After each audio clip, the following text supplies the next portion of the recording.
Think about the last time you looked at a medical scan, maybe an X-ray of a broken arm or something. Right, yeah. There is this specific comfort in the precision of it. You know, you see the jagged white line of the fracture, the doctor points right to it, and you know exactly what's wrong. The diagnosis is tangible. You can literally point to the problem. Exactly. But when you step into the world of modern mental health genetics, that sense of precision just completely vanishes. We are looking at a diagnostic landscape that is incredibly murky. Oh, murky is an understatement. It's the defining frustration of psychiatric genetics right now.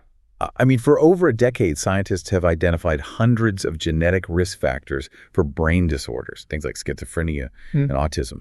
And you might assume that with all that data, we'd have the pathology all figured out by now. You would think so, yeah. Yet, the massive mystery remains. Having the genetic address doesn't really tell us a thing about how the pathology actually manifests in the biology of the brain. No, it doesn't. We have these massive maps of risk variants, but when we look at the physical structures they supposedly influence, everything appears completely normal. Wait, really? Just totally normal? Just, yeah, physically normal. I mean, it's like the genetic blueprint implies you have a structurally compromised house, but when you walk through it, all the walls are standing, the roof is fine. That is wild. Which actually brings us to the mission of today's deep dive. We're unpacking this groundbreaking 2026 paper published in the journal Science. It's titled, Single-Cell Multiomics of Neuron Activation Reveals Context-Specific Genetics of Brain Disorders. It's a massive study, truly a benchmark moment for the field. It really is. We are going to explore how a team of researchers managed to uncover the hidden genetics of mental health. And they did it by moving away from static tissue, and instead they literally shocked living, lab-grown human neurons with salt. Okay, let's unpack this. How big was this study? So the methodological scale here is it's staggering. The researchers took induced pluripotent stem cells, or iPSCs, from 100 different human donors. 100 donors? That's a lot of stem cells. It is. And then they differentiated those stem cells into living, fully functional, excitatory, and inhibitory neurons.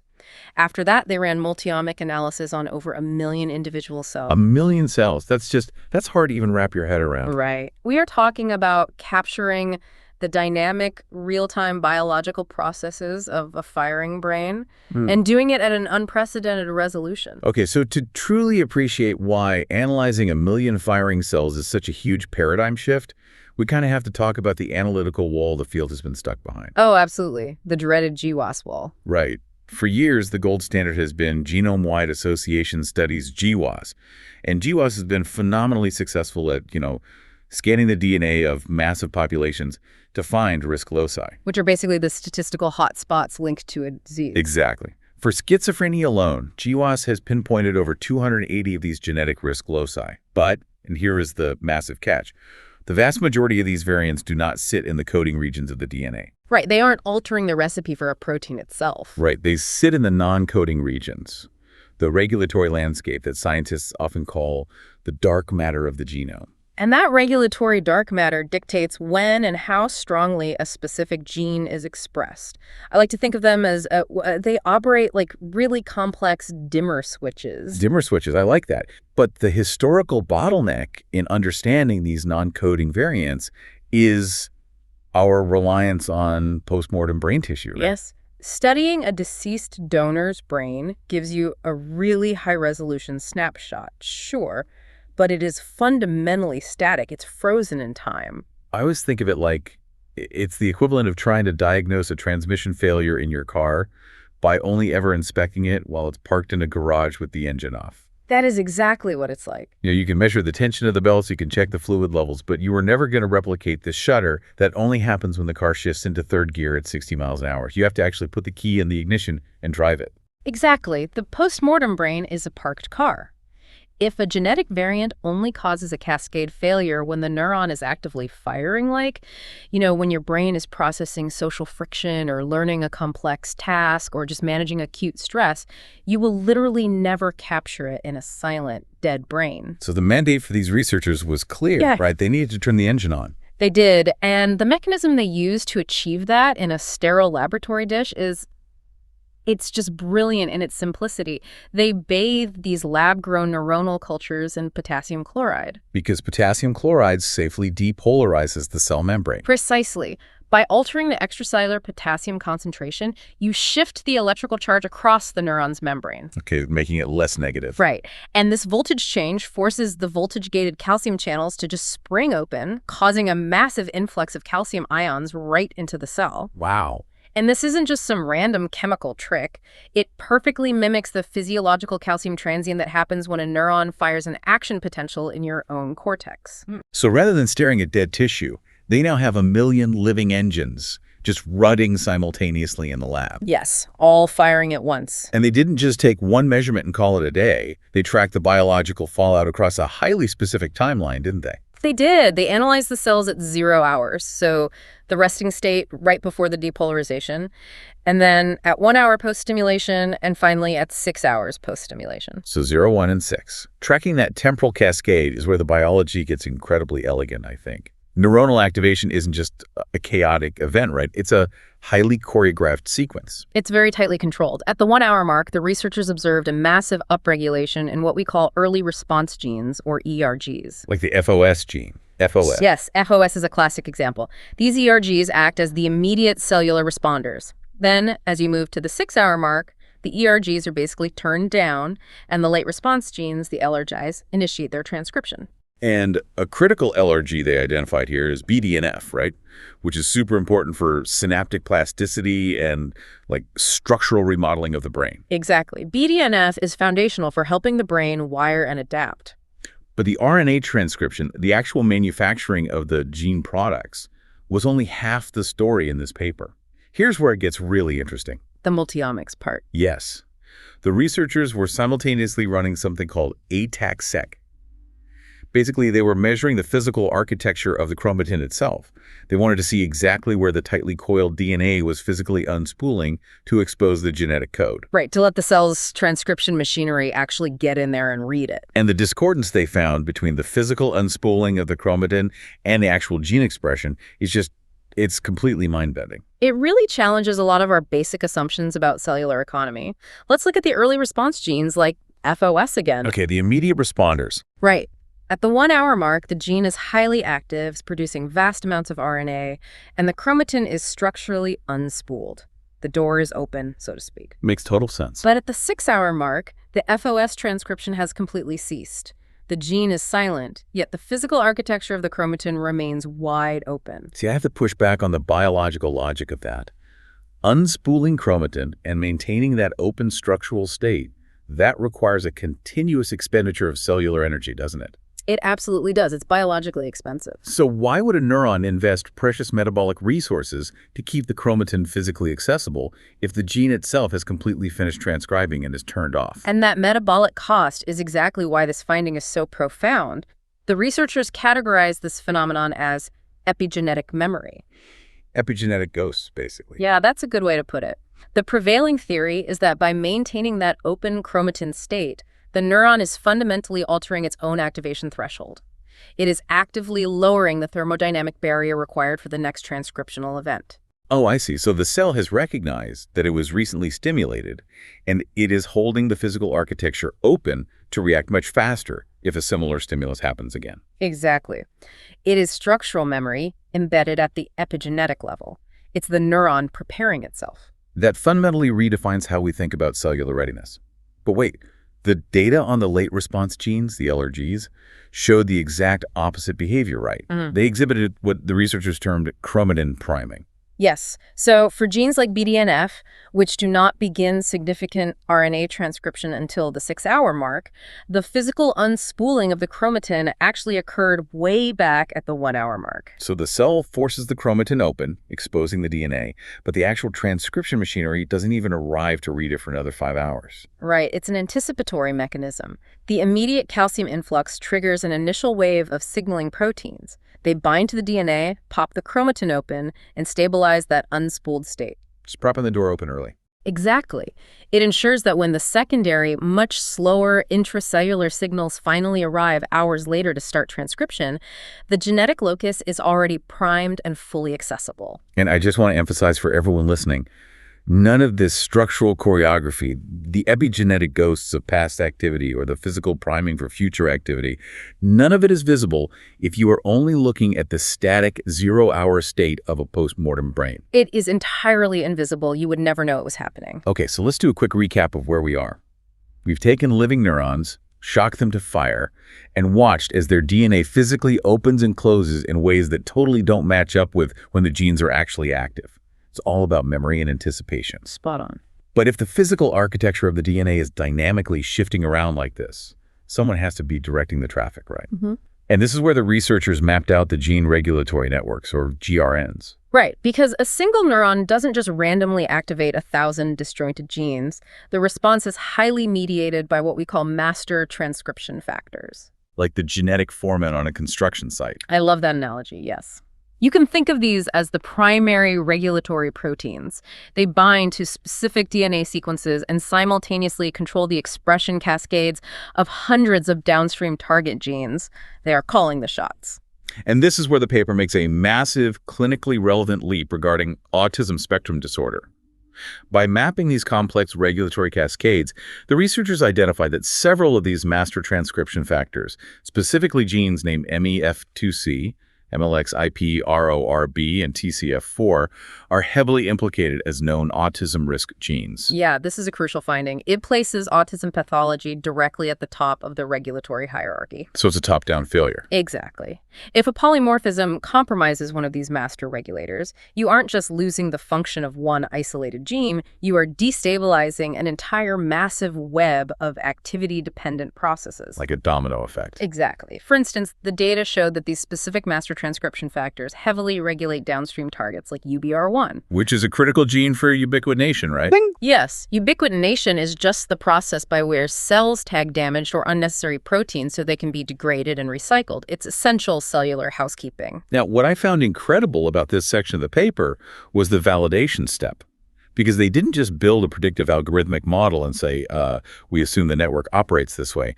They actively proved it in the lab using CRISPR DNA-based editing. The CRISPR validation was phenomenal. Right. They went into the living stem cells and precision engineered a loss-of-function allele into these specific master transcription factors. Yeah. They intentionally broke ROB and TCF4. And the results were stark. When they differentiated those edited cells into neurons and hit them with potassium chloride, the entire downstream autism risk network, including genes like UBR1, just completely failed to activate properly. It collapsed. It collapsed. It is a stunning piece of causal validation. They proved that without the master regulator functionally intact, the complex orchestrated web of activity-dependent transcription simply cannot execute. The signal is sent by the depolarization, but the biological machinery just drops it. It drops the call entirely. Okay, so if autism risk is tied to these master regulatory proteins failing to orchestrate the signal, what happens when the signal is perfectly orchestrated, but the physical DNA architecture just refuses to receive it? Ah, now we're getting into the schizophrenia findings. Yes, that is a question that blew the doors off the schizophrenia data in this study. We need to dissect the findings around quantitative trait loci, or QTLs. Sure. So to frame this accurately, a QTL is a specific locus in the genome where a genetic polymorphism correlates with a measurable variation in a biological trait. Okay, a spot in the DNA tied to a specific difference in biology. Right. And in the context of this multiomic data, the researchers looked at two distinct classes. First, eQTLs, or expression QTLs. These are genetic variants that directly influence the total volume of RNA transcription a gene produces. Basically, how loud the gene is turned up. But the second class is where the real breakthrough happened. KQTLs, or chromatin accessibility QTLs. Yes, these are the genetic polymorphisms that specifically alter how easily and how widely the physical chromatin unspools. So how easily the DNA door opens. And the comparative impact of these two classes is just staggering. It really is. When the researchers calculated the proportion of schizophrenia heritability explained by these variants, the expression variants, the eQTLs, accounted for roughly 10% of the disease heritability. 10%. But the structural variants, the KQTLs, explained a massive 25% of schizophrenia heritability. Wow. The structural unspooling mechanics are 2.5 times more impactful than the raw transcription volume. But, and correct me if I'm wrong, the true bombshell here is the temporal dependency of those KQTLs. You're entirely right. What's fascinating here is that the researchers found thousands of these high-risk KQTL variants were only statistically detectable when the neuronal cultures were analyzed at the 1-hour or 6-hour post-stimulation marks. Wait, so if you analyze the exact same living cells at the 0-hour resting state, those massive genetic risk factors were entirely invisible. that is, just think about the implications of that for a second. You can carry the genetic architecture for a severe psychiatric disorder, and in a state of baseline rest, your biology is functioning perfectly. The structural polymorphism isn't causing a baseline deficit at all. None. It only physically manifests. It only creates a catastrophic biological glitch when the neuron is forced into an active firing state by an external stimulus. It provides the definitive molecular explanation for why decades of traditional brain bank studies miss the core genetic drivers of schizophrenia. If the risk variant is embedded within the chromatin unspooling mechanism that only activates during depolarization, it will literally never present itself in a silent, resting brain. Never. You're looking for a ghost in a parked car. Exactly. Which naturally leads to the most surprising discovery of this entire deep dive. If these hidden structural variants are only failing under the load of active neuronal firing, what specific biological system are they actually disrupting? Because if you ask any general practitioner or even a psychopharmacologist what the core biological mechanism of schizophrenia is, the conversation almost immediately defaults to neurotransmitters. Right. It's always dopamine receptor hypersensitivity or serotonin regulation. Always. But the multiomic data from these stimulated cells points to a fundamentally different culprit, doesn't it? It does. To isolate the exact causal mechanisms, the research team deployed causal TWAS, or transcriptome-wide association studies. And rather than just looking at broad correlations, TTWS integrates the GDWAS risk loci with the dynamic expression data. It assigns a strict statistical probability to which specific genes are the actual causal drivers of the pathology. Precisely. It cuts through the noise. And one of the most statistically confident causal hits they identified for schizophrenia was a gene called CPT1C. Right. Its dysregulation was entirely driven by a variant that only became active at the 1-hour mark in excitatory neurons. But CPT1C has absolutely nothing to do with dopamine or serotonin synthesis. Wait, really? Nothing at all? Nothing. It is a core regulator of lipid metabolism and cholesterol biosynthesis. Lipid metabolism. So fat. The causal network pointed directly to fat metabolism in the brain. Yes. The researchers identified an entire coordinated cluster of genes, which they designated the C6 cluster, that aggressively upregulated in the early stages of neuronal activation. And this C6 cluster was heavily, almost exclusively, enriched for genes responsible for synthesizing cellular cholesterol and complex lipids. Okay, I have to ask the obvious question here. Why does a firing brain suddenly demand a massive surge in cholesterol biosynthesis? Because we are so conditioned to think of cholesterol as like cardiovascular plaque, the stuff that clogs your arteries. That's a very common misconception. In the brain, cholesterol is entirely different. It is the foundational structural component of the synapse. Every single time a neuron fires an action potential to communicate with its neighbor, it relies on exocytosis. Which is how it releases neurotransmitters, right? Exactly. It packages neurotransmitters into tiny lipid vesicles. These vesicles then travel to the cell membrane, physically fuse with it, and dump the transmitters into the synaptic cleft. To sustain high-frequency firing, the neuron requires immense membrane fluidity and incredibly rapid recycling of those lipid vesicles. And that's where the cholesterol comes in. Yes. Yes. Cholesterol provides the structural integrity and the fluidity required for that constant membrane fusion. It is literally the biochemical basis of synaptic endurance. Oh, wow. So if the lipid synthesis pathways are compromised by these hidden genetic variants, the neuron might fire perfectly the first few times, but under sustained load, the membrane integrity just breaks down. The synaptic communication physically degrades. Exactly. It is a structural failure under stress, not a baseline chemical imbalance. And the researchers didn't rely solely on CRISPR to prove this part either. They brought in clinical validation. Right. They looked at actual patients. They obtained iPSC lines derived from 28 actual patients diagnosed with schizophrenia. They grew them into living neural networks and compared them against neurotypical control lines. And when they depolarized those patient-derived neurons, what happened? The multiomic data showed a massive, highly abnormal upregulation of those exact cholesterol synthesis genes. The lipid metabolism system in the patient neurons was incredibly hyperreactive. Very much so. And crucially, just like the structural KQTLs, this abnormal cholesterol response was highly dependent on neuronal activation. At baseline, the metabolic difference between the patient cells and the controls was minimal. So they looked fine when they were resting. Completely fine. No. It was only when the neurons were forced to fire that the metabolic machinery panicked and overcompensated.